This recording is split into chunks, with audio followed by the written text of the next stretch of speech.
Hey folks, it's time for another edition of Which One Works. In this series, I go through some of my photographs and describe to you how I choose one image over another at a given location.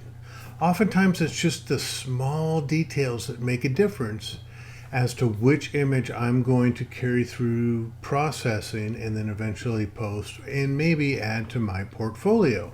So, which one works is pretty essential for me to go through this process of evaluating and critiquing my images in a hopefully non emotional way to select the best images from a particular shoot. And in today's episode, I'm going to go through some images that I just took on my latest photo workshop in Grand Teton National Park. I go out there every year the first week of December, and it's a beautiful time to be there with the lots of animals down out of the high country, very few people around, and it's just a wonderful location and time of year to visit this magnificent national park. So let's go ahead and jump into some of the images, and I'll talk you through which one works. All right, the first series of images I have is of this beautiful coyote that we found one day. We were driving down the road and I spotted a pair of coyotes off in the sage and stopped the cars. We got out and I tracked these animals for a little while, looking for good photo opportunities of them. And I managed to come up with one really nice sequence that I was happy with. And here's the first image, which I like. You know, the animal's healthy, it looks good. I've got nice background bokeh. Nothing really disturbing about this. I know it'll process up extremely well. It's a semi-profile of the animal, which gives a really nice look at the snout. You can see its eye. Everything seems to be okay with this image. It's a nice image of a coyote. Now, if I move to the next one, you'll see that his head position changes just a little bit. And now I can start to see both eyes. And this is really nice. I still get a little bit of an angle on his snout so I can get some perspective as to the size of his face. Both eyes are there. I still have this great background. But then the one that I felt works the best is this one. And it's because he is looking directly at the camera. Yes, I can see both eyes. The bokeh is great. Both ears are up. The animal is healthy. The coat looks great. But it's that look on his face that makes a huge difference to a connective type of experience with somebody who's viewing this photograph. And that's why I think that this one works above all the other ones that I took. Now, one of the most popular locations, of course, is Mormon Row and the barns along Mormon Row. And I've got two photographs from sunrise. This is actually blue hour before sunrise. Here's the first one, and here's the second one. Both images are nice. Notice the difference. So here's the first one, but really pay attention to the foreground. This is what I'm looking at when I'm picking out which image I want to process. You know, and when I'm on this location, there's only so many ways to shoot this barn. And so I play around with how much foreground, how much sky, how many of the mountain peaks are in the photograph. So I've got this shot and I've got this shot. I'll go back again. This shot, this shot. I tend to prefer this one here simply because it's got a little bit more of a foreground to it and it feels like I am more in place on location. When I go back to here, the foreground's really not, I minimize the emphasis of the foreground in the shot by raising my camera up a little bit. And so the foreground's really not an element. So as a viewer, I don't feel that I'm really in this space. But when I include a little bit more of it, I can picture myself in this location. And so this is the one that I feel works over the previous one, simply because I have just a hair more foreground and can place myself in this scene as the viewer.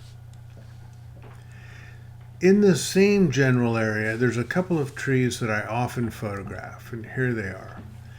We were fortunate one morning to have this beautiful fog bank right behind the trees, and it really serves to isolate these trees against a very minimalistic background. So I love this shot the way it is.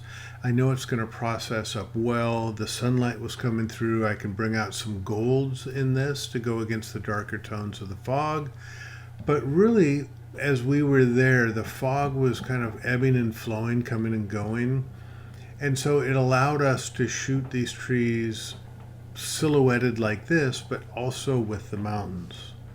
So here's the first shot I took with the mountains in the background. You can see them just peeking through the fog.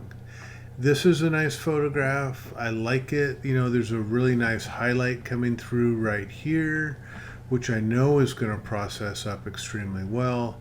I don't need or want a ton of detail up here because this shot is not about the mountains, it's about the trees, and oh, there happens to be mountains in the background.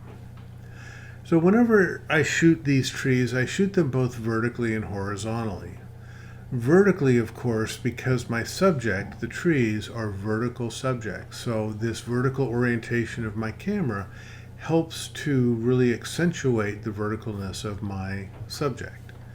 But I also shoot it horizontally because of the mountains in the background. And a lot of that depends on how many mountains are visible at a particular time.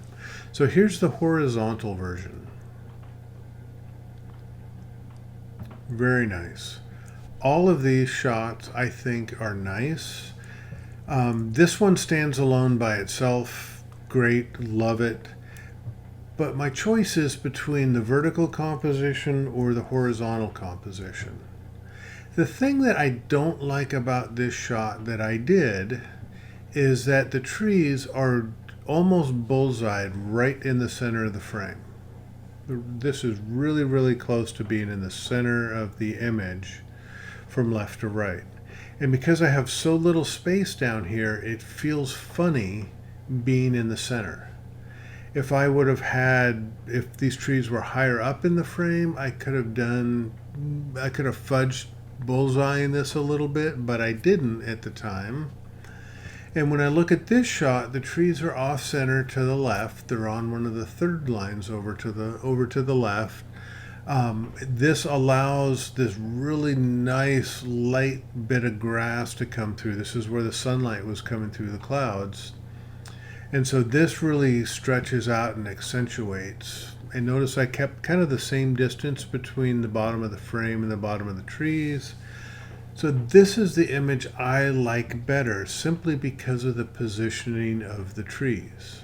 And I'll show you again one more time. There's the vertical, there's the horizontal. This is the one that works for me.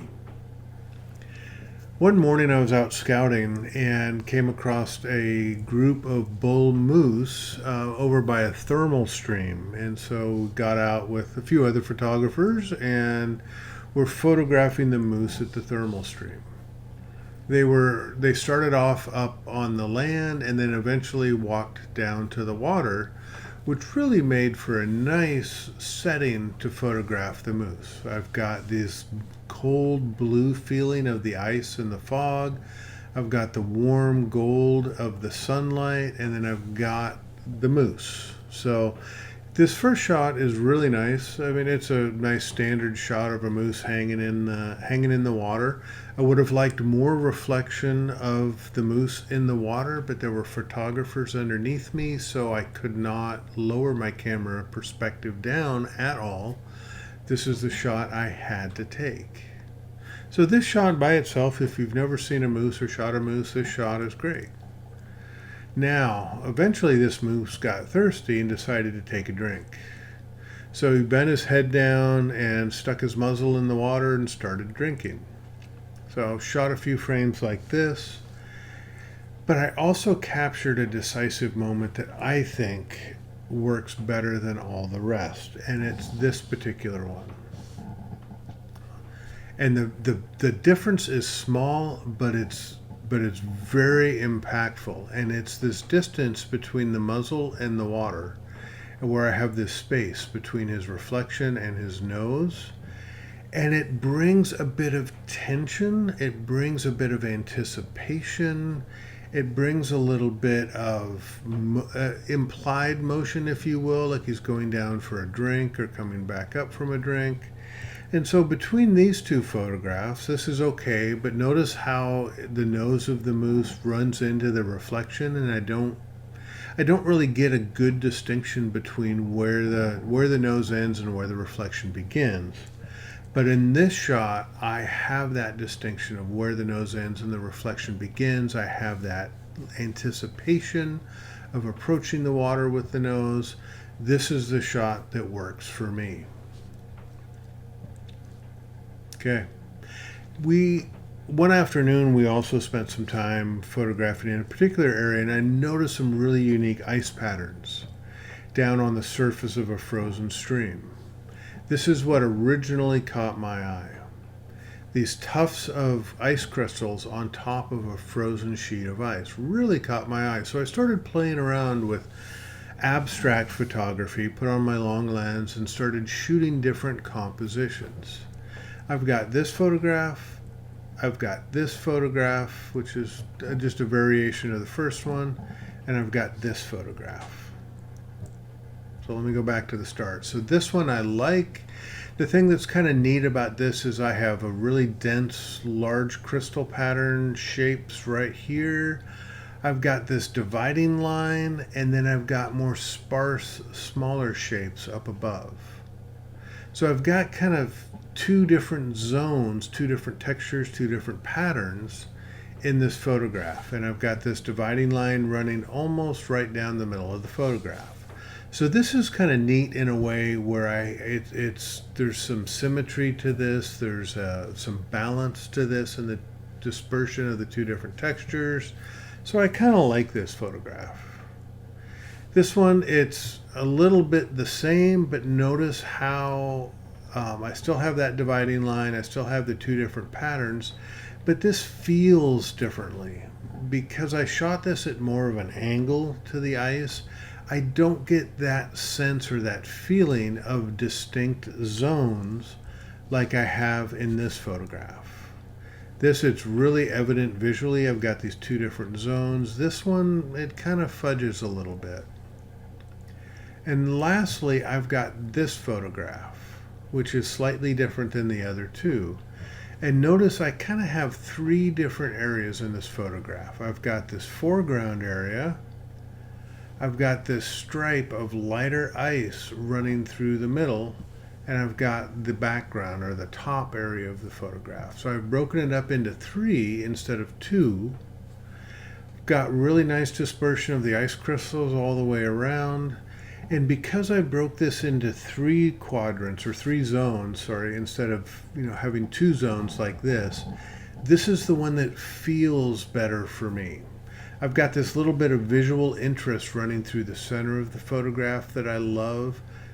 Great golden light that's really low angle side light heading towards the heading across the ice crystals. This is the one that works for me the best out of all of these. But here's the thing with abstract photographs, it really is up to the artist what you like. There is no right or wrong, no rules to abstract photography such as this. So really go with your gut about what feels the best for you. All right, moving on. One morning, we were up close to Jackson Lake, and I know this particular area and the stand of trees. I've shot it many times before, and as the sun starts to come up in the east, it illuminates these frost-covered trees while the background hillside remains mostly in shadow. And so we stopped to shoot these trees, and this is one of the shots that I took. I took several, but this is one of them that I like. And the thing with shooting something like this is that I really have to contend with what to do with this bush that's right out here, whether to include it or exclude it. And so in this photograph, I included the bush. So that means that I had a little bit wider focal length, and I included more of the hillside up above that I wanted. I had to just open up my lens a little bit wider to get that bush, keep enough space on the side, still have enough space over on this side. And this is how the tree stand looks. I like it. It's okay. I've shot better, but it's still, it's a wonderful shot in and of its own. But now, here's what it looks like without that bush on the right. Longer focal length. I zoomed in closer. The trees are larger in the frame. I have a nice distance here. I have a nice distance here. I don't have as much of the hillside behind it. So between having the bush in or the bush out, definitely the bush out works the best for me. The trees are centered in the frame, where in this shot the trees are a little bit to the left of center. They're skewed to the left. But here everything is centered, it's balanced, there's symmetry. This is the one that works. Then lastly, one of our other mornings back at Mormon Row. Here's the barn again. Now, there's a couple of outbuildings to the side of the barn, and this shot you can see them. And this shot, it's okay. It's a documentary shot. It was a beautiful sunrise. We had some great color in the sky, and this is an unprocessed image, so it's not perfect yet. But the feeling I get with this shot, it's kind of about the sky and the mountains, and there happens to be a barn and some buildings. So that tells one particular story. Versus isolating the barn and the mountains. Now it's more about the barn, the mountains, and the sky. I removed some visual distraction, that stand of trees and the outbuildings. At this time of morning when things are quite dark, sometimes it's hard to create visual distinction and separation with these other outbuildings. So by eliminating them, by just pivoting my camera a little bit to the right and cutting those out, I'm able to create a story just about the barn in the sagebrush with the mountains with a beautiful sky up above. So to me, this is the one that works for that particular moment in time that I shot these. All right, folks, there you go. There's Which One Works, the Grand Teton National Park Edition. If you liked this series, please check out my other videos in the playlist on my channel. If you like my channel, don't forget to hit the subscribe button, hit like, do all that kind of great stuff to help support me and this channel. If you have any questions, any opinions about what you've seen, please leave a comment down below. And otherwise, I wish you a great day and keep on shooting. All right, bye-bye.